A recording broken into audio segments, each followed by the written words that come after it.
성경적 교리를 저희가 이제 어디 가서나 외치죠. 복음도 성경적인 복음 외치고 진리의 지식을 외치는데 세상의 태도가 어떻습니까?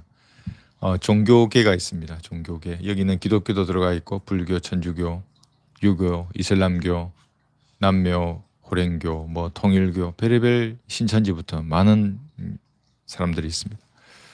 그리고 정치, 경제, 사회, 문화를 주관하고 있는 수많은 사람들, 이 세상의 권력자들이 있습니다. 또 그냥 일반 평범한 시민들, 그 대중들이 있습니다. 여러분 그 사람들이 우리가 전하는 은혜의 복음을 어떻게 생각하겠습니까? 진리의 지식들. 요한복음 19장을 한번 보겠습니다. 19장 15절에서 사람들은 예수님을 십자가에 못 박았습니다. 그것이 유대인만의 죄는 아닙니다. 물론 유대인들이 로마에 내어주었고 로마 군인들이 예수님을 십자가에 못 박았습니다. 과연 그러면 이 시대를 살아가는 사람들이 성경적인 예수님에 대해서 우리가 전파하면 우리에 대해서는 어떻게 할 것인가? 한번 생각해 볼 수 있는 좋은 말씀이 여기 19장 15절에 있습니다. 여기 보면 그들이 소리 지르기를 처단하소서 처단하소서 그를 십자가에 못 박으소서라고 하더라. 빌라도가 그들에게 말하기를 너희의 왕을 내가 십자가에 못 박으려 하니 선임 제사장들이 대답하기를 카이사 외에는 우리에게 왕이 없나이다라고 하더라. 문재인 외에는 왕이 없다고 하는 겁니다. 이 세상에 그러한 권력을 가진 자들은 그 당시에도 권력을 가진 자들이 참 빛이시고 진리이시고 우주를 창조하신 위대하신 왕을 십자가에 못 박았습니다. 그런데 그분의 영을 영접한 우리들, 우리 몸 안에 성령이 계시고 또 하나님을 아는 진리의 지식이 우리 안에 있는데 우리는 환영하겠습니까? 결코 그렇지 않습니다. 세상 사람들이 그 당시에 예수님에 대해서 이렇게 했듯이 우리에게도 이렇게 하는 것입니다. 고린도후서 2장을 보겠습니다. 그래서 세상 사람들이 여러분을 박해하거나 고소한다고 하거나 당연히 그런 말을 합니다. 그 사람들은. 왜냐하면 그 안에 있는 영은 하나님의 영이 아니기 때문에 고린도후서 2장 14, 16절을 보시면 그러니까 이 마지막 시대에 하나님께서 하나님의 계획에 따라 어떤 일을 할 수 있는 그리스도인을 부르시는데 그 그리스도인들이 항상 이 점을 명심해야 합니다. 2장 14절에서 16절을 보시면 항상 우리를 그리스도 안에서 승리하게 하시고 또 어느 곳에서나 우리로 하여금 그분에 관한 지식의 향기를 나타내게 하시는 하나님께 이제 감사하노라. 여기 지식의 향기를 나타냅니다. 근데 한번 잘 보십시오. 15절. 이는 우리가 구원받은 사람들에게나 멸망하는 사람들에게나 하나님 앞에서는 그리스도의 향기이기 때문이라. 자, 똑같은 향기를 날립니다. 그리스도의 향기입니다. 우리 인생이 무엇이겠습니까? 안개와 같지 않습니까? 죄의 문제가 해결되지 않으면 이 안개와 같은 인생이 사라지면 전능하신 하나님 앞에 서야 하는데 죄인은 지옥에 던져집니다. 죄의 삭시 사망이기 때문에 그렇습니다. 그런데 그 죄의 문제가 예수님의 피로 용서되었습니다. 이 사실을 믿으시면 구원을 받는 것입니다. 하나님은 그렇게 당신을 사랑하셨습니다. 이렇게 말하는 것이 지식의 향기를 날립니다. 그게 말이든지 성김이든지 무엇으로든지. 근데 똑같은 향기를 날리는데 16절 정녕 이 사람들에게는 사망에 이르는 사망의 향기이나 그 말이 어떤 사람에게는 사망의 향기입니다. 저 사람들에게는 생명에 이르는 생명의 향기라. 어떤 사람들에게는 그것이 생명의 향기입니다. 하나님의 능력입니다. 그것이. 아, 나 같은 놈을 하나님이 이렇게 사랑하셨구나. 내가 하나님을 부르기도 전에 이 땅에 내려오셔서 그 십자가의 절구를 지셨구나. 생명의 향기입니다. 그래서 어떤 아이들은 구원받으면 좋아서 인사하지 않습니까? 어른들도 인사하고 90도로 인사하는 분도 있습니다. 너무나 고맙다고 이 말을 해줘서. 왜 이제야 왔나고. 똑같은 향기를 우리가 날리는 겁니다. 근데 그것은 하나님 앞에서는 생명의 향기입니다. 그런데 어떤 사람에게는 그것이 악취로 맡아지는 겁니다. 그래서 우리를 고소하려고 하고 박해를 하고 저기 십자가에 처단하소서 처단하소서 저를 그를 십자가에 못 박으소서 말했던 그와 똑같이 우리에게 말하는 겁니다. 저 세상의 평화를 반대하는 자라고 우리를 생각합니다. 왜 좋은 말은 하지 않고 지옥을 말하냐고 말하는 겁니다. 십자가에 처단하라고 하는 것과 동일하게 우리를 대하는 것입니다. 똑같은 향기인데 그렇습니다. 그런데 16절기 다시 한번 보시면 그래서 정녕 이 사람들에게는 사망에 이르는 사망의 한계이나 저 사람들에게는 생명에 이르는 생명의 한계라. 누가 이런 일을 원만히 감당하겠느냐. 그러니까 누가 감당하겠습니까? 이 지식의 한계를 날리는 일. 그것이 어떤 사람에게는 사망의 향기로 맡아지게 되고 어떤 사람은 생명의 향기로 맡아지게 될 텐데 절대 다수죠. 사망의 향기로 생각하고 여러분을 박해하는 사람들이. 그럼에도 불구하고 누가 이를 원만하게 감당하겠느냐? 바로 여러분들입니다. 보존된 말씀, 한글로 된 이것이 원본과 동일하다는 믿음을 갖지 않으면 그의 믿음은 성장하지 않습니다. 지식만 알게 되는 겁니다. 믿음 없이. 근데 그러한 믿음 가운데 믿음이 성장하는 겁니다. 그럼 행동의 변화가 반드시 뒤따르게 되어 있습니다. 디모데후서 3장 2절 12절도 보겠습니다. 누가 원만히 감당할 수 있겠습니까? 장로교회에 있겠습니까? 감리교회에 있겠습니까? 성결교회에 있겠습니까? 그런 교단 교리로는 보존된 말씀에 숨겨진 이 영적 진리를 알 수가 없습니다. 모르는데 어떻게 지식의 향기를 날릴 수 있습니까? 디모데후서 3장 12절. 여기 11절부터 보시면 박해와 고난 곧 안티오카, 이코니온과 루스트라에서 내게 일어났던 일들은 온전히 알았거니와 내가 어떤 박해를 당했을지라도 주께서는 이 모든 것 가운데서 나를 구해내셨느니라. 사도 바울을 구해내셨습니다. 그러나 마지막에 바울은 참수를 당했습니다. 그러니까 살고 죽는 것이 그리스도인에게는 똑같은 것입니다. 오히려 그날을 더 소망합니다. 이 육신의 장막을 벗고 셋째 하늘에 서는 그날.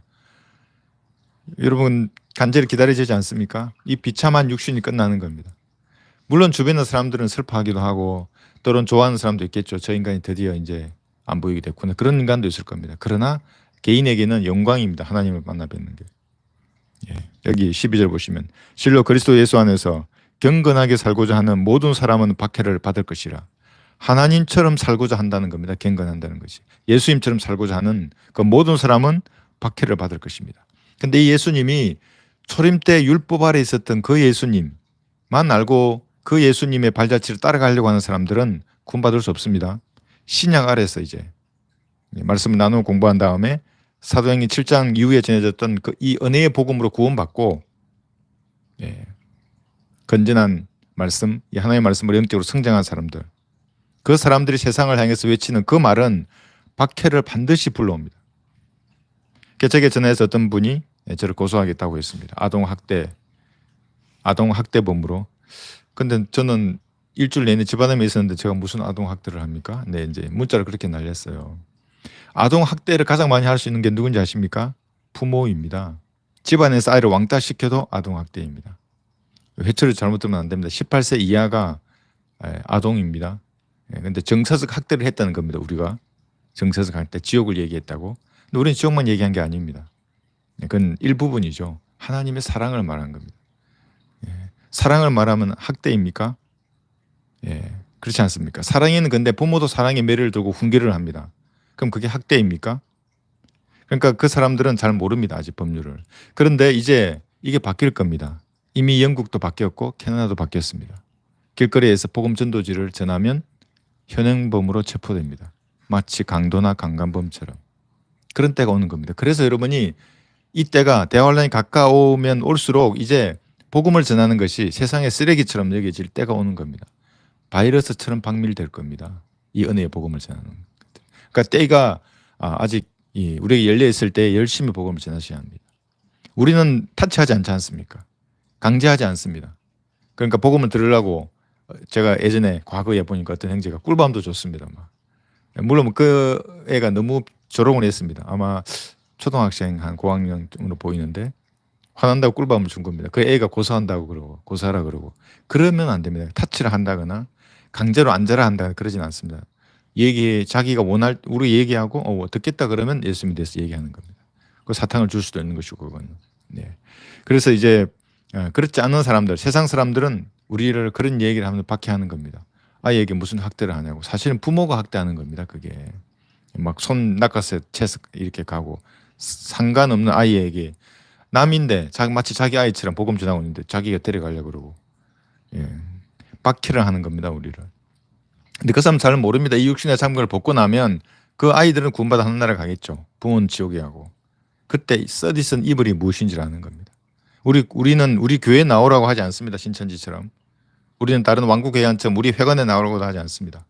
예, 하나님이 얼마나 당신을 사랑했는지 그 사랑을 전포하는 진짜 여러분이 사랑의 전도사들입니다.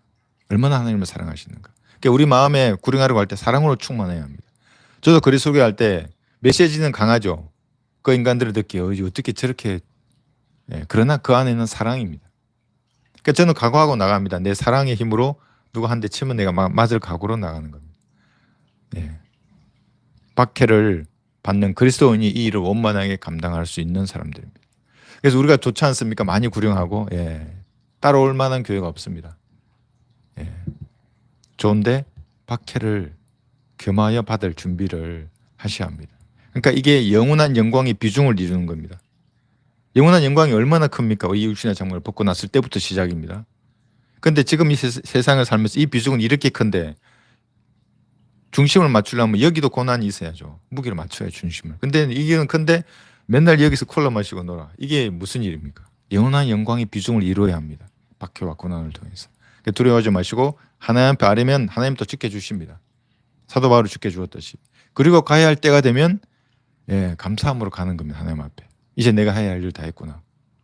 그런 자세를 유지하시기 바랍니다. 혼의 숫자가 늘어나면 날수록 마귀는 지켜보는 겁니다. 그러면 우리는 어디로 가야 되는가? 하나님의 곁으로 가는 겁니다. 더 밀착해야 합니다. 기도를 더 진지하게 해야 되고 내 모든 어둠의 부분들을 하나님 앞에 자백해야 되고 하나님 나라를 주관하도록 그렇게 하셔야 하는 겁니다. 자, 동정녀의 탄생에 대해서 한번 공부를 해보겠습니다. 요 몇 주 제가 씨에 대한 얘기를 계속하고 있습니다.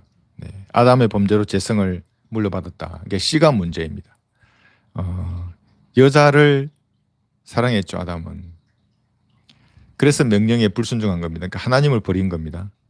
속지는 않았습니다. 정확히 분별했죠. 이렇게 되면 이렇게 되겠구나. 알았습니다, 아담은. 그럼에도 사랑을 선택한 겁니다. 이게 디모데전서 한번 보겠습니다. 디모데전서 2장 14절에 보시면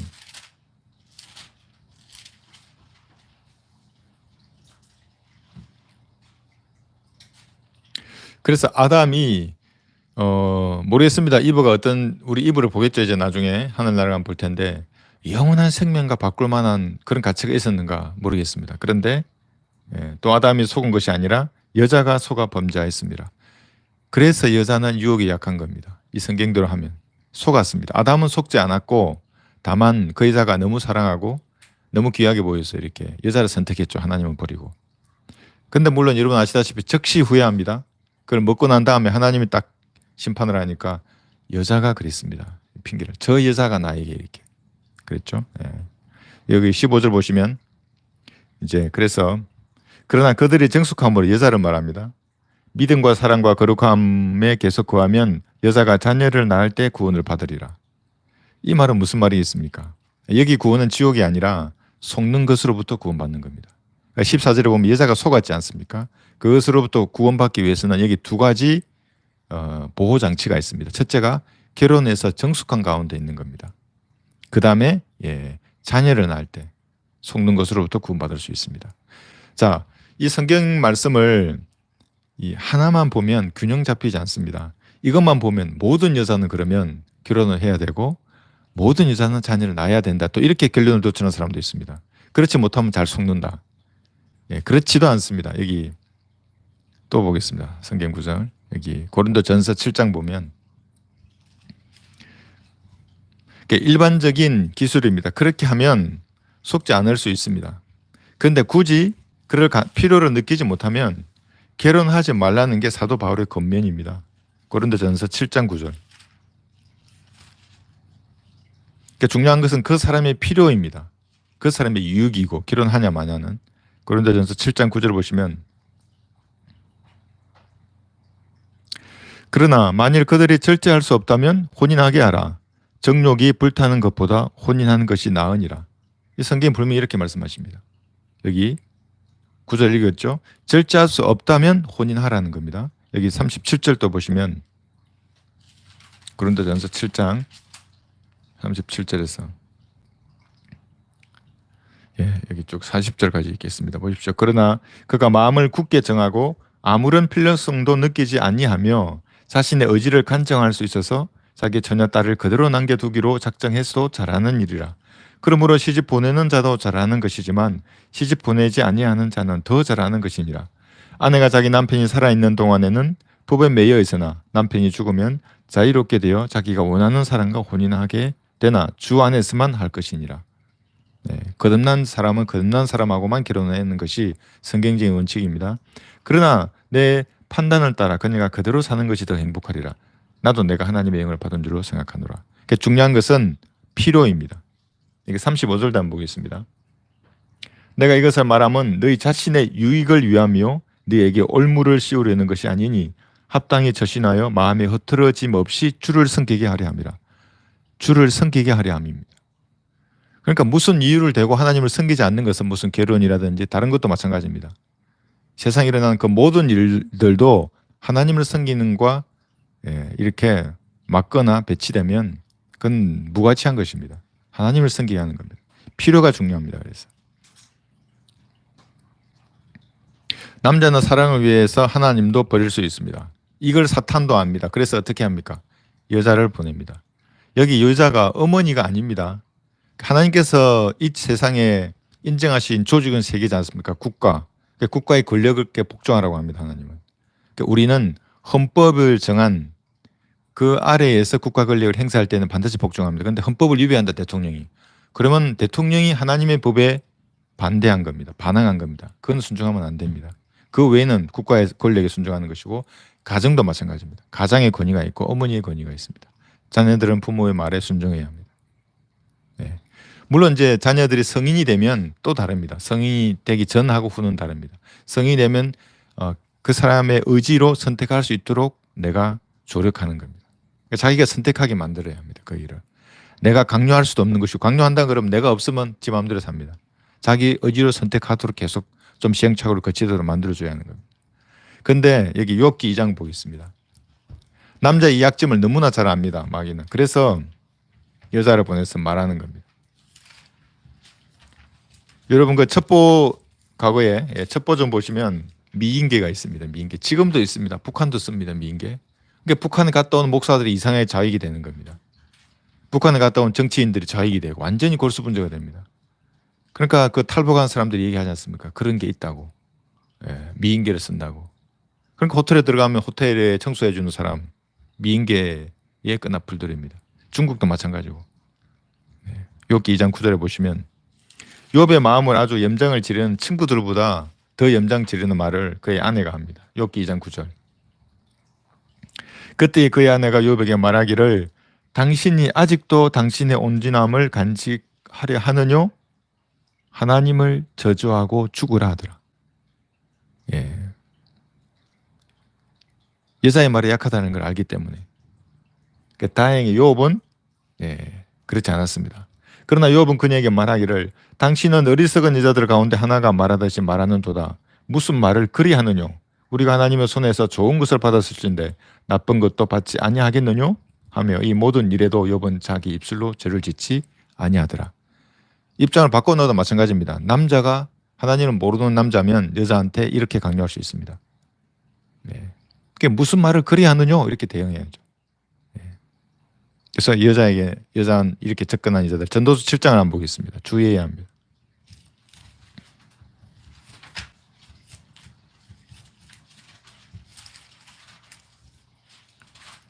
전도서 7장 26절에 보시면 동정녀 당생을 제가 공부하기 전에 조금 이제 배경 지식을 지금 보고 있습니다. 7장 26절에 보시면 마음이 덫과 그물 같고 이럽니다. 마음인데 그 마음이 덫 같고 그물 같은 사람이 있습니다. 손은 포송줄 같은 여자는 죽음보다 더 쓴 것을 내가 알았노니 이게 남자가 아니라 여자입니다. 물론 비슷한 유형의 사람이 많지만 특히 여기서 성경에서만 여자는 죽음보다 더 쓴 것을 내가 알았노니 누구든지 하나님을 기쁘시게 하는 자는 그녀에게서 피할 것이라. 그러나 죄인은 그녀에게 붙들리리라. 그래서 미래가 보이는 겁니다. 그 사람의 행실을 보면 잠시 후에 어떤 일이 일어날지를 충분히 예측할 수 있습니다. 성경을 아는 그리스도인들은. 이런 여자를 만나느니 전쟁터에 나가는 것이 훨씬 낫습니다. 열심히 싸우다 용감하게 죽는 것입니다. 그럼 영웅이 됩니다. 그런데 이런 여자에게 붙들리면 어떻게 됩니까? 덧치고 포성줄이고 그물 같은데 죽음보다 더 센 것입니다. 그래서 여자를 선택했습니다. 아담은. 어떻게 되었습니까? 여자를 선택하자. 하나님의 형상을 담은 인류가 이제 아담을 담은 인류로 바뀌어버렸던 겁니다. 영은 죽어버렸고 혼과 육신이 붙어버렸습니다. 이렇게. 그래서 육신이 짓는 죄는 혼에게 그대로 전달이 되어서 혼이 지옥에 가는 겁니다. 지금도 우리를 박해하는 수많은 사람들이 혼과 몸이 이렇게 붙어 있는 상태입니다. 육신이 짓는 죄는 그대로 혼에게 전가되고 혼은 그대로 육신이 썩더라도 혼은 지옥에 가는 겁니다. 그렇게 출생을 계속해서 해오고 있습니다. 그래서 첫 번째 출생은 잘못된 것입니다. 이것은 씨에 관한 문제입니다. 이 씨가 잘못되었기 때문에 반드시 거듭나야 합니다. 혈과 육, 잘못된 겁니다. 그래서 사람이 죽으면 피가 먼저 썩는 겁니다. 굳는 겁니다. 육신이 썩는 거고 우리가 휴고되어도 혈과 육을 다 버려두는 겁니다. 이게 뭔가 잘못된 겁니다. 이게 잘못되지 않았다면 그대로 올라가야죠. 변화되는 겁니다. 다 쏟아놓고. 여러분 그 르카 목사님이 그림 보셨죠? 교회에서 예배드리는 많은 사람 중에 몇 명만 휴고됩니다. 그게 뭐 신부 단장을 잘해서 간 거 아닙니다. 진심으로 예수를 영접한 겁니다. 구주로 무릎 꿇고 진심으로. 자, 이것하고 우리 이제 창세기 3장 한번 가보겠습니다. 4장. 씨가 어떻게 잘못되었는가? 지난 시간에도 잠깐 했지만 다시 한번 보겠습니다. 이게 창세기 4장 자, 1, 2절을 볼 텐데 자, 우리 창세기 3장에서는 여자는 먹음직한 걸 먹었습니다. 보기에 즐겁고 아주 현명하게 할 만큼 탐스러운 그 열매를 먹어버렸습니다. 단순히 나무 열매만 먹은 게 아닙니다. 그게 포도를 먹은 것만 아니라 어떤 씨와 관련된 어떤 일이 일어났던 겁니다. 그래서 하나님께서 창세기 3장 15절에서 씨 얘기를 하는 겁니다. 여자의 씨, 그리고 너의 씨 얘기하는 겁니다. 왜 그렇게 했습니까? 루시퍼는 영적인 존재인데 루시퍼의 씨가 이제 여자의 몸을 통해서 시작이 된 겁니다. 그래서 여자의 씨를 얘기함과 동시에 너의 씨 이렇게 말하는 겁니다. 뱀의 씨. 스네이크의 씨가 아니고 서펜트의 씨들이 시작이 된 겁니다. 여러분 보십시오. 카인이 이제 자녀를 낳습니다. 에녹을 낳고 이렇게 합니다. 아담과 이브도 또 자녀를 낳습니다. 셋을 낳습니다. 두 개의 자녀들이 합해집니다. 육신적으로. 그럼 뭐가 됩니까? 카인의 씨가 그대로 들어오는 겁니다. 인류에게. 자, 그런데 창세기 4장 1절을 보시면 자, 창세기 3장에서 이 33살 루시프의 씨가 여자에게 들어갔습니다. 그 다음에 4장 1절을 보시면 아담이 자기 아내 이브를 알았습니다. 이제 관계를 가졌죠. 그랬더니 그녀가 임신하여 카인을 낳고 말하기를 내가 주로 보던 남자를 얻었나이다 하더라. 그런데 이 씨는 아담의 씨가 아니라 악한 자의 씨였습니다. 요한일서 지난번 시간 했죠. 3장에서. 자, 2절을 보시면 카인을 낳았는데 이제 아무런 관계를 가졌다는 기록이 없는데 아벨을 낳게 됩니다. 2절에 보면. 그녀가 또 카인의 아우 아벨을 낳았는데 그러니까 카인을 낳고 얼마 후에 아벨을 낳는 겁니다. 관계를 가지지 한 번 관계를 가졌는데 카인을 낳았고 관계를 가지지 않았는데 아벨을 낳은 겁니다. 카인은 땅을 경작하는 자였더라. 그럼 이것으로 무엇을 알 수 있습니까? 쌍둥이였습니다. 카인과 아벨은.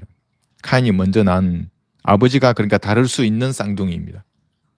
그러니까 의사들도 쌍둥이를 출산할 때는 한 명을 출산한 다음에 일주일 후에 또 다른 자녀를 출산할 수 있습니다. 그런데 그 자녀는 아버지가 다를 수 있는 겁니다.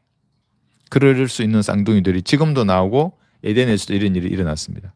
자매님 그때 우리 막장 드라마 얘기했었죠. 이거 파헤치면 더 합니다. 제가 더 얘기할 수 있는데 여러분 아직은 감당할 만하지 못해서 말씀드리기 그런데 성경을 가만히 연구해 보면 왜 인간의 씨가 왜 육신이 그 성경에서 그렇게 단 한 번도 선한 게 없다고 말하고 아주 그냥 부정적으로만 표현하는지. 그래서 성경을 정오문학이라고 하는 겁니다. 인간에 대해서 단 하나도 선하게 기술하지 않습니다. 왜 그렇습니까? 씨가 잘못됐기 때문에 그렇습니다. 에덴에서부터 그 씨가 죄성의 근본입니다. 죄성, 죄악을 짓고 싶은 욕망이 계속해서 쏟아져 나옵니다. 어디서 나오는 겁니까? 그 씨에서 된 거예요. 나오는 것입니다. 이것은 개수가 불가능합니다. 산속에 들어가서 이 성철이 한번 도전을 한 거죠. 걔가 한번 내가 이 죄성을 없애보겠다. 그래 80평생 그렇게 하다가 마지막에 죽을 때 독특합니다. 내 죄가 수미산보다도 많구나. 왜 그렇습니까? 이 죄성을 씻지 못한다는 걸 걔가 안 겁니다. 아, 고행으로는 이 죄성을 이길 수 없구나. 알았죠? 알면 뭐합니까? 지옥이 왔는데. 알아서 예수님의 보혈을 봐야죠. 예. 고행하고 절제하고 무슨 의식을 지키고 의식을 한다는 게 성사를 행한다는 겁니다. 무슨 주의 만찬 뭐 이러면서 성찬식을 행하고 뭐 7가지 성사 무슨 뭐 견진성대가 어쩌고 뭐가 어떠고 저도 요즘 신부에 이런 그 강론을 한 몇 초씩 듣습니다. 한 10초, 20초씩 듣는데 어떤 건 1분, 2분도 듣고 전부 정말 쓰레기 같은 것들입니다. 다 반성경적이고 성경을 너무나 곡해한 겁니다. 가톨릭의 교리에. 가톨릭도 교단 교회입니다. 교단이 있으니까 그 교단에서 말하는 교리를 그대로 받아들이는 겁니다. 성경이 문명에서 말한 것은 믿지 않고 불가능합니다. 그래서요 이렇게 기도하고 찬양하고 가난한 자를 돕고 핍박을 당하고 순교를 당하고 그러더라도 이 시를 잘못된 이 시를 바꿀 수 없는 겁니다. 그럼 또 묻습니다. 아니 대환란에 보니까 물 한 잔 주는 것도 있지 않다 그러고 감옥에 갇혔을 때 찾아가고 병들었을 때 찾아가지 않는 것 가지고 지옥에 보내는데 예수님께서 아니 그렇게 하면 그것이 씨를 내 잘못된 씨를 씻지 않는가? 아닙니다. 환난 성도하고 교회 시대 성도가 그래서 다른 겁니다. 우리는 예수님의 피로 이 잘못된 씨를 바꾸는 겁니다. 그러니까 예수님과 똑같은 몸으로 변화되는 겁니다. 영원히 죽지 않는 몸. 환난 성도는 대환란 시대를 잘 살아서 통과하더라도 천년왕국 때 죽습니다. 한 번 죽죠. 엘리야처럼. 예, 모세처럼 2번 죽는 사람도 있습니다. 환란 성도는. 대환란 때 목배임을 당했습니다. 부활합니다. 천년왕국에 들어갔습니다. 천년왕국에서 죽는 겁니다. 또 그럼 2번 죽는 겁니다. 모세같이. 다릅니다. 그러니까 이 잘못된 씨를 씻을 수 있는 유일한 길은 하나님의 피밖에 없습니다.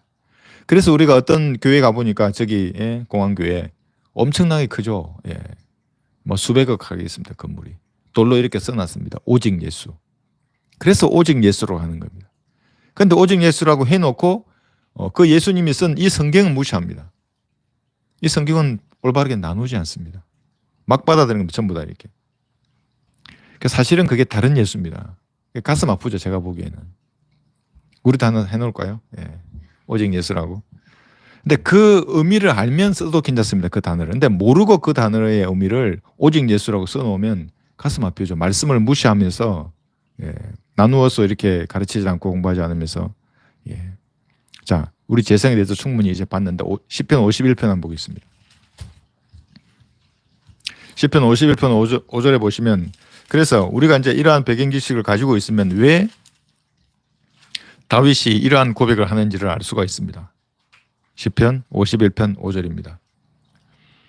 보소서 내가 제약 중에서 조성되었고 죄 중에서 내 어머니가 나를 배웠나이다. 제약 중에 조성되고 죄 중에서 내 어머니가 나를 배웠나이다. 나도 죄인이지만 내 어머니도 죄인이라는 겁니다. 씨가 잘못됐다는 겁니다. 그래서 시편 58편도 있습니다. 58편 3절에 보시면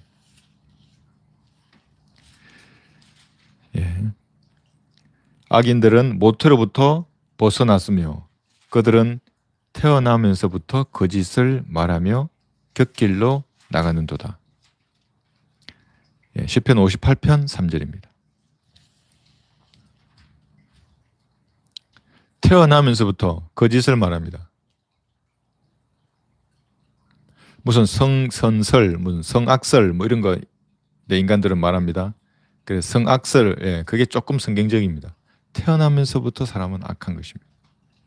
그래도 미운 5살 이런 얘기도 하지 않습니까? 의지가 생기면 이제 그렇게 아름다운 아이들이 보십시오. 그 의지로서 하는 것들이 가만히 내버려 두면 점점점 더 악으로 기울어지는 겁니다. 거듭나고 말씀으로 규제받기 전에는.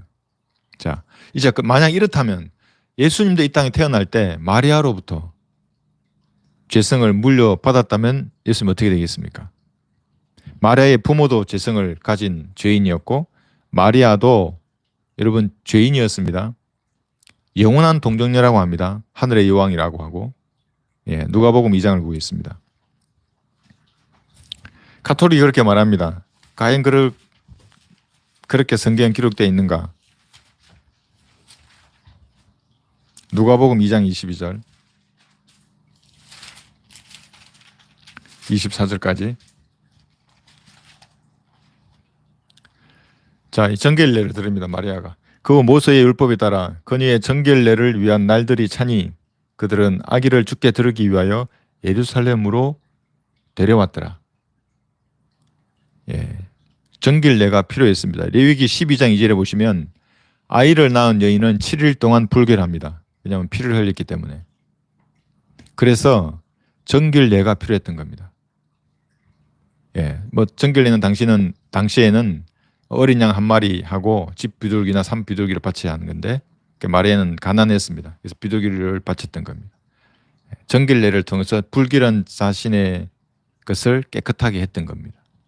그럼 마리아가 이런 죄가 있는데 그럼 예수님도 죄가 있는가 이제 이렇게 말하는 겁니다. 그 전에 이런 마리아가 마가복음 6장 보겠습니다. 마리아가 영원한 동정녀인가? 마리아가 영원한 동정녀이면 저도 가톨릭으로 가야죠. 마가복음 6장 가톨릭으로 가야 합니다. 거기가 정통이고 예, 세상 사람들이 대충 알고 있듯이 예, 거기서 개신교도가 거기서 나온 줄 알고 있는데 예, 프로테스탄트라는 사람들은 거기서 나왔을 줄 몰라도 성경들을 믿는 신앙을 가진 사람들은 항상 있어 왔습니다. 여기 마가복음 6장 3절을 보시면 이 사람은 마리아의 아들이며 예수님에 대해서 말하는 겁니다. 그 다음 보십시오. 야고보와 요새와 유다와 시몬의 형제인 목수가 아니냐? 아들이 4명이나 있습니다. 마리아가. 자, 다시 이 사람은 마리아의 아들이며 그러니까 야고보, 요새, 유다, 시몬의 형제인 목수. 야고보, 요새, 유다, 시몬의 형제인 목수. 그 다음에 누이들도 있는 겁니다. 2명 이상의 누이들 그랬으니까 딸도 낳은 겁니다. 그럼 최소 6명 이상을 낳았습니다. 마리아가. 아주 다복한 여자였죠. 뭐 그 당시에는 뭐 기본이었는지 모릅니다. 6명 이상의 자녀를 가진 사람이 마리아였습니다. 네. 근데 이제 예수님께서 이렇게 마리아의 배에서 태어났는데 만약 요셉의 씨였다면 요셉의 씨였는데 예수님 죄를 짓지 않았다고 한번 해보겠습니다. 그러면 자기는 구원 받았겠죠. 우리 죄를 용서할 수 없는 거예요. 왜냐하면 그 씨가 잘못했기 때문에 흠이 있는 재물입니다. 그러면 흠 없는 재물이 아닙니다. 속죄 재물인데 아니 씨가 들어온데 어떻게 우리 죄를 인류의 죄를 구속할 수 있습니까? 대속할 수 있고 불가능한 겁니다. 그러니까 피를 흘려야 죄가 용서됩니다. 하나님의 피를 흘려야 되는데 그런데 만약 하나님의 피가 아니라 인간의 피였다면 우리 죄를 대속할 수 없는 겁니다. 그래서 이게 난의 문제였습니다. 하나님께서도 어떻게 하지? 피와 혈을 가진 이 몸으로 이 땅에 내려오기 놓아야 하는데 만약에 요셉의 씨라면 아담의 씨이기 때문에 더럽혀진 씨입니다. 이건. 그러면 대속 제물이 될 수가 없습니다. 그래서 동정녀로 탄생하신 겁니다. 남자를 알지 못하는 여자의 몸을 빌어서 성령으로 태어난 겁니다. 성령께서 태어나게 한 겁니다. 예수님을. 동정녀 탄생이라고 하는 거예요. 그래서 재성의 근원이 아버지의 씨로부터 됩니다. 요셉의 씨였다면 예수님도 똑같은 재성을 가지고 있었을 것입니다. 요셉 씨가 아닙니다. 하나님의 씨입니다. 그러니까 여자의 탯줄로 여러분 뭐뭐 공급됩니까? 예. 여러분 잘 아시죠? 네. 영양분하고 산소가 공급되는 겁니다. 피가 공급되는 게 아니라. 마리아의 피는 예수님께 가지 않았습니다. 하나님의 피입니다. 예수님은. 인간의 피가 아니라. 그래서 마리아의 죄성이 아기에게는 전달되지 않은 겁니다. 사람들은 잘 모릅니다. 네, 벌써 창세기 3장 다시 보겠습니다. 여러분 창세기 3장 15절 보시면 이 구절은 어떤 그 교리에도 기본적으로 등장하는 말씀입니다. 3장 15절 구약에 명확하게 예언되어 있습니다. 여자의 씨라고. 여기서 끝났습니다. 동정녀 탄생은. 내가 너와 여자 사이에 또 내 씨와 그녀의 씨 사이에 여기서 내 씨가 뭔가 그 앞구절에서 있었던 겁니다. 루시퍼의 씨가 여자의 몸을 통해서 퍼질 수 있는 모든 여건이 다 구축이 되어 있는 겁니다. 그래서 내 씨 그러는 겁니다.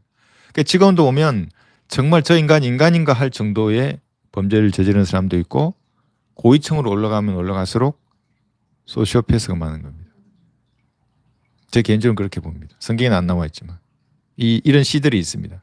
전국 예수장들도 그렇죠. 그렇고 내 시사에 저기를 들으니 그녀의 씨는 내 머리를 부술 것이요 너는 그의 발꿈치를 부술 것이라고 하시고 분명하게 여자의 씨에 대해서 말씀하고 있습니다. 여자가 어떻게 씨가 있습니까? 동정녀 탄생입니다. 이것이. 이사야 7장도 보겠습니다. 이사야 7장 여기 14절에 보시면 제가 지난번에 장로교 총회하는 얘기 들었죠. 어떤 목사가 일어나가지고 예수님이 동정녀 탄생이 잘못된 거라고 외치는 그 목사 보고 제가 깜짝 놀랐습니다. 그러므로 주께서 친히 한 표적을 너희에게 주시리라. 표적입니다. 보라 한 처녀가 동정녀입니다. 젊은 여자가 아니고 처녀입니다. 남자를 모르는. 임신하여 한 아들을 낳으리니 그의 이름을 임마누엘이라 하라. 하나님이십니다. 아기의 이름이 하나님인 겁니다.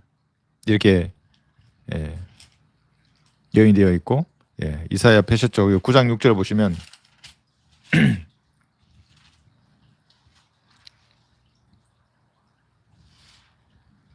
이는 우리에게 한 아이가 태어났고 우리에게 한 아들이 주어졌음이니 정부가 그의 어깨 위에 있을 것이요.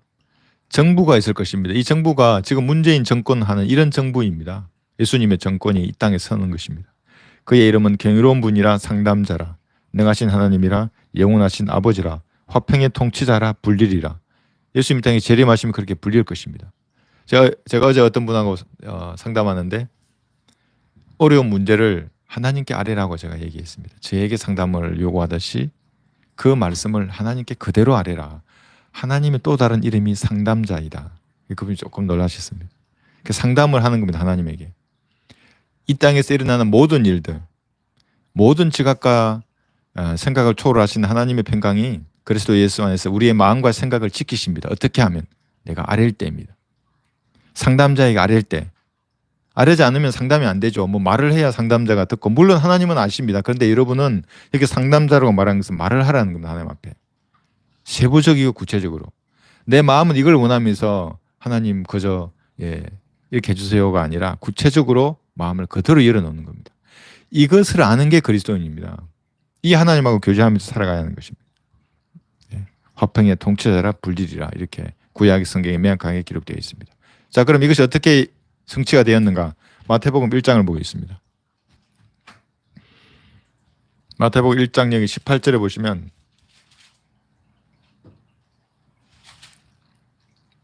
(18절에서 20절까지) 이제 예수 그리스도의 탄생은 이러하니라. 그의 모친 마리아가 요셉과 정혼하였으나 동침하기 이전에 성령으로 잉태된 것이 그녀에게 나타났더라. 그녀의 남편 요셉은 의로운 사람이라.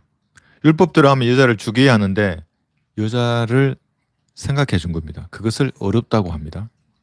그죠? 그녀를 공개적인 본으로 삼기를 원치 않고 은밀히 버리려고 작정하더라. 율법에 따르면 여자도 죽이고 남자도 죽여야 합니다. 그러나 그가 이 일들을 생각하고 있을 때에 보라 주의 천사가 꿈에 그에게 나타나 말하기를 너 다윗의 아들 요셉아 내 아내 마리아를 내게 데려오는 것을 두려워 말라. 그녀에게 잉태된 아기는 성령으로 된 것이라. 이 요셉의 씨가 아닙니다. 명확하게 말하고 있습니다. 요한복음 8장 한번 보겠습니다.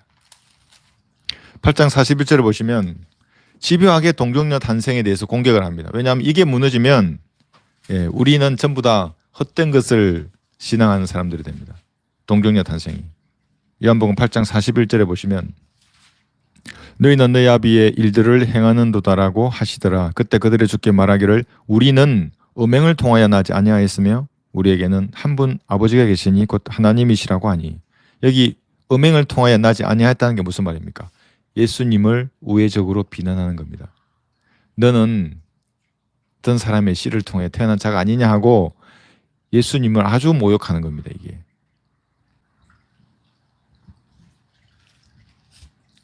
지금도 그런 인간들 많이 있습니다.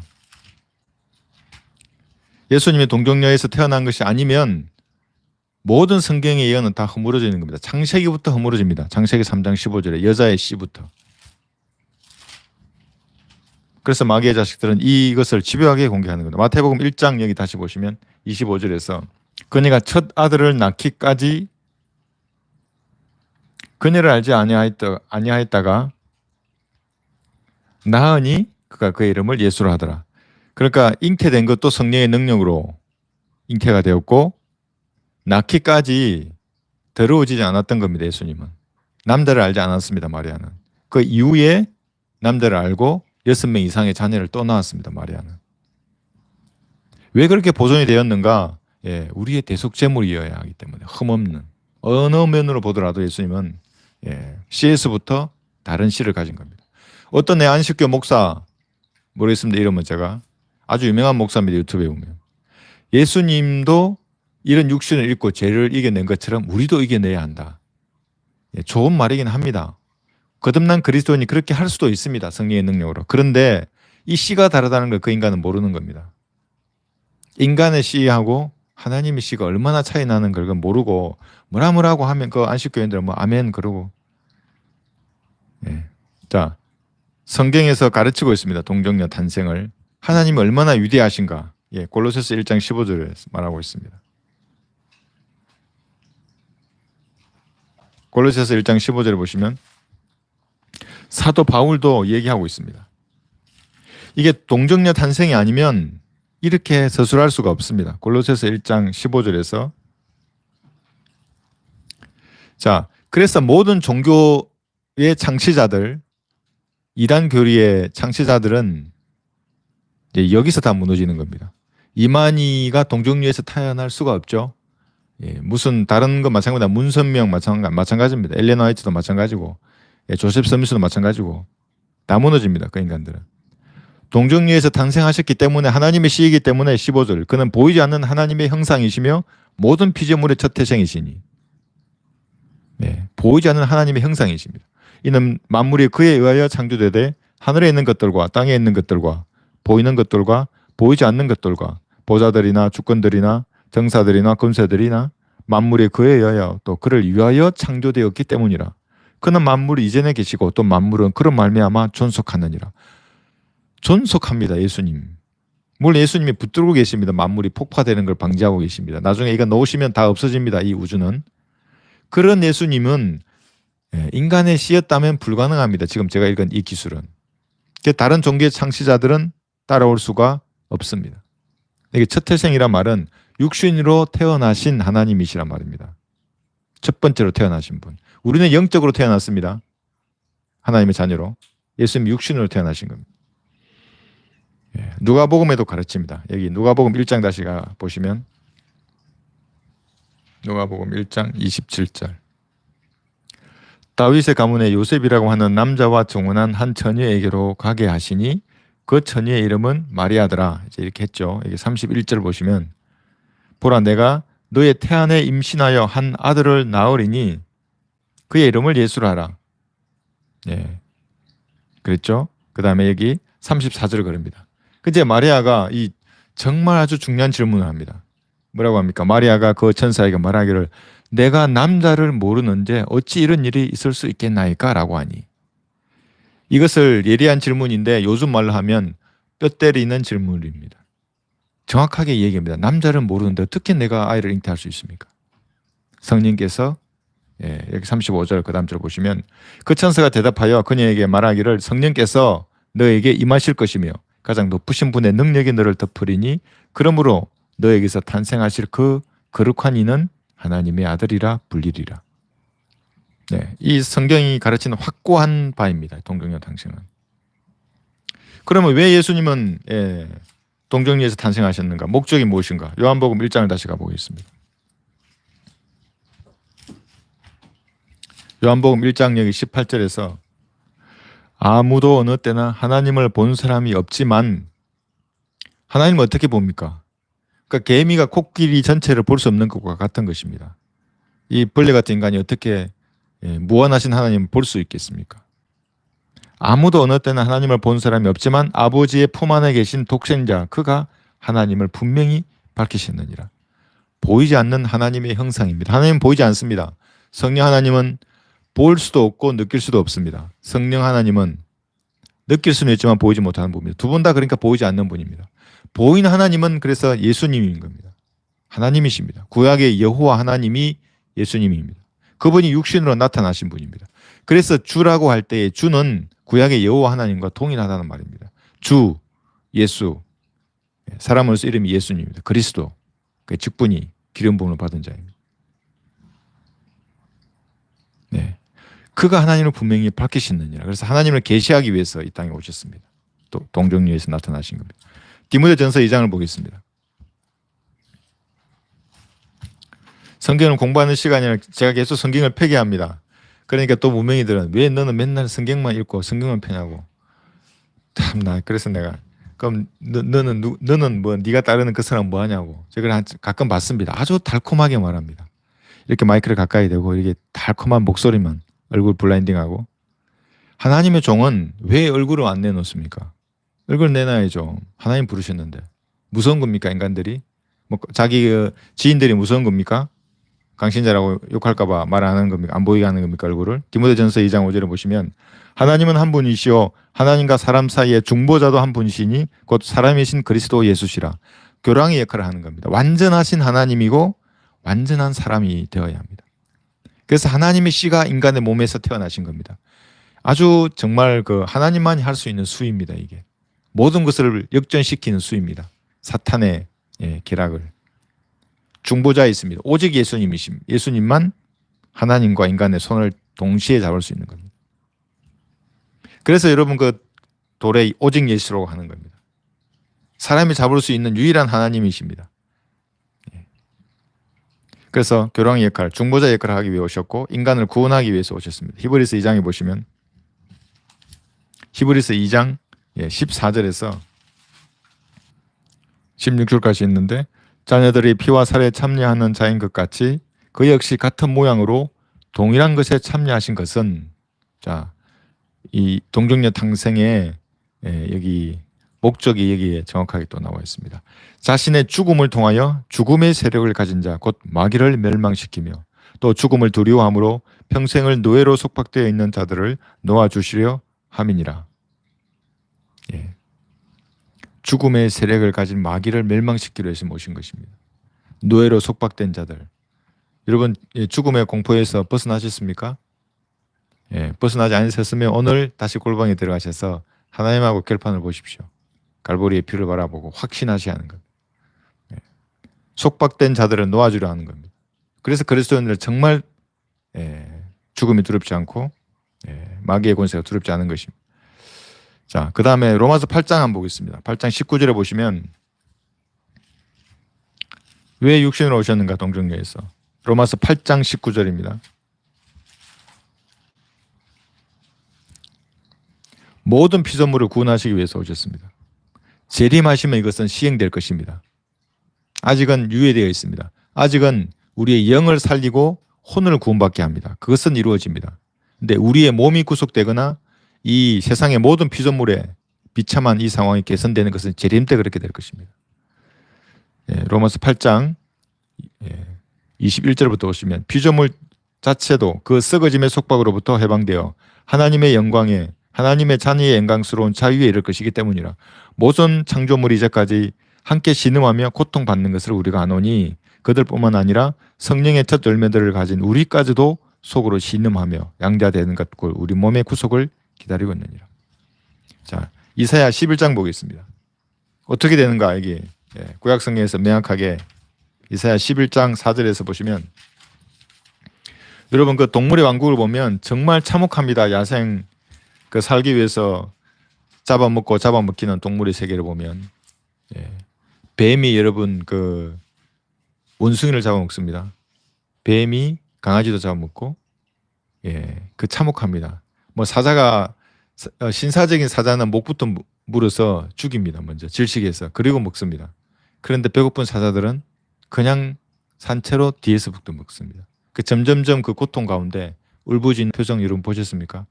아우 저는 정말 그 잔인합니다. 여기 이사야 11장 4절 보시면 가난한 자를 의로 판단하며 세상의 온유한 자를 위해서는 정직으로 책망하리라. 또 그는 그의 입의 막대기로 세상을 치고 자기 입술의 호흡으로 악한 자들을 죽일 것이라. 그 예수님이 사랑만 논하는 그런 분 아닙니다. 재림하시면 그의 허리띠가 의가 그의 허리띠가 되며 신실함이 그의 옆구리의 띠가 될 것이니라. 또한 이리가 어린 양과 함께 거하며 표범이 새끼 염소와 함께 누울 것이요 송아지와 어린 사자와 살찐 짐승들이 함께 하며 어린아이가 그들을 이끌리라. 암소와 곰이 함께 먹으며 그들의 새끼들이 함께 누울 것이요 사자가 소처럼 짚을 먹으리라. 또 젖 먹는 아이가 독사의 구멍에서 장난하며 젖된 아이가 독사의 손에 굴에 손을 넣으리라.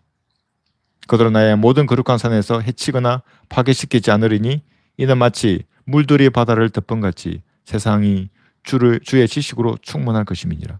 재림하시면 천년왕국에서 펼쳐질 일들입니다.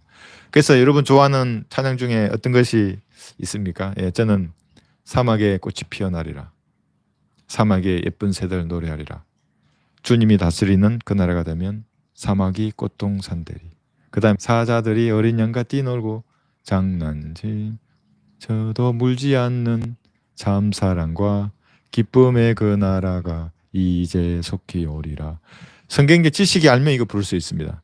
그런데 은유적으로 배운 장로교회나 감리교회처럼 풍류로 이것을 풀어버리면 이게 뭔 말인지 맹숭맹숭합니다. 그러니까 아는 사람은 기쁨이 충만해서 막 발걸음에 여러분 오늘 한번 불러보십시오. 이 교리를 알고 예수님 재림하시면 이 땅에 이렇게 되는구나. 사자가 소처럼 집을 먹겠구나. 예.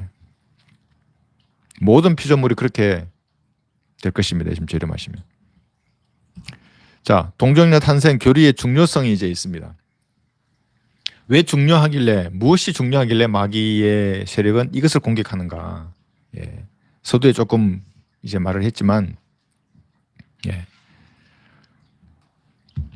인간의 씨라면 만약 예수님께서 요셉의 육신적인 씨라면 늙고 병들고 죽었을 것입니다.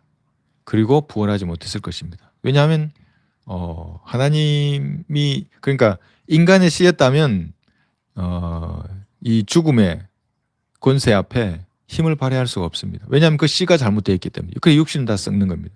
세상의 모든 사람들이 늙고 병들고 죽지 않습니까? 육신이라는 것이. 그래서 그렇습니다. 그 씨가 잘못되어 있기 때문에. 우리도 그 씨를 아직은 입고 있기 때문에 우리도 늙고 병들고 때가 되면 가는 것입니다. 하나님 앞에. 그러니까 예수님을 그렇게 인간의 씨로 이렇게 말을 하면 우리 기독교의 기본적인 구원의 교리가 이제 흔들려 버립니다. 우리가 대속받는 거지 않습니까? 의가 증가되는 거고 의가 증가될 수가 없습니다. 예수님의 씨도 잘못되었는데 죄성이 있는데 어떻게 우리에게 뭘 증가해 줄 수 있겠습니까? 그래서 계속 그 사람들은 공격을 하는 것입니다. 그러나 우리가 오늘 배운 성경에 영감된 성경의 가르침은 확고합니다. 동정녀에서 예수님께서는 탄생하신 것입니다. 변화될 수 없는 진리입니다. 이것은. 히브리서 13장 한번 볼까요? 이 구절을 은사주의자들도 잘 인용합니다. 히브리서 13장 8절에 보시면 근데 이 구절 잘 읽어보면 그 뜻이 아닙니다.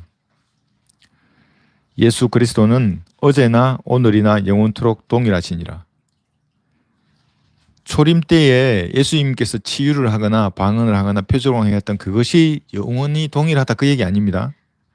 그거는 왕국 복음을 전할 때의 한시적이었습니다. 대환란 때 왕국 복음이 전해질 때 다시 시행될 것입니다. 근데 예수님은 동일합니다. 동정녀로 탄생하신 그 예수님은 영원토록 동일한 것입니다. 예. 변화하는 그림자가 없습니다. 회전하는 그림자가 없으신 분이십니다.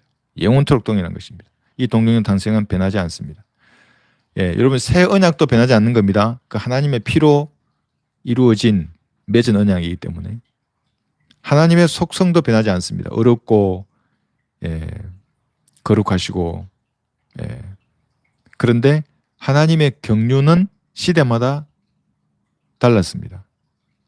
당연하죠. 십자가 전후가 다르고 휴거 전후가 다르고 그죠? 예, 다 다릅니다. 예. 그래서 구원 교회에 있어서 아주 중요한 교리이기 때문에 이 동정녀 탄생에 대해서 다른 사람들은 이렇게 비판을 하고 있습니다. 로마서 10장 9절 안 보고 마치겠습니다. 예수님을 주라고 합니다. 인간의 씨라면 주라고 할 수 없습니다. 그냥 내 가게의 주인이거나 내 다스리는 나를 다스리는 의미에서 주라고 할 수 있는데 하나님의 칭호를 인간에게 붙일 수 없습니다. 로마서 여기 10장 9절에 보시면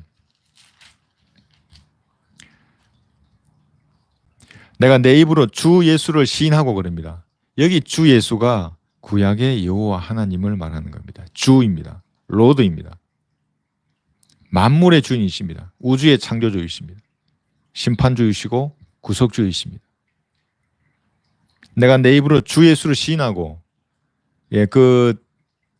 여기서 말한 예수님이 그 사진으로 나와 있는 이상한 뭐 예수님 그림 나와 있는 그런 거 아닙니다. 우스갯거리 예수님이 아닙니다. 예수님은 내가 내 입으로 주 예수를 시인하고 또 하나님께서 그를 죽은 자들로부터 살리신 것을 내 마음의 믿음의 구원을 받으리라. 여기 주라고 하는 겁니다.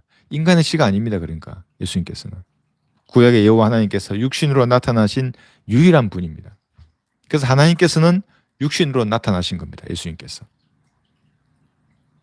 그래서 요한복음 14장 9절에 보시면 나를 본 자는 아버지를 보았느니라. 나와 아버지는 하나이니라 이렇게 말씀하십니다. 요한복음 14장 9절.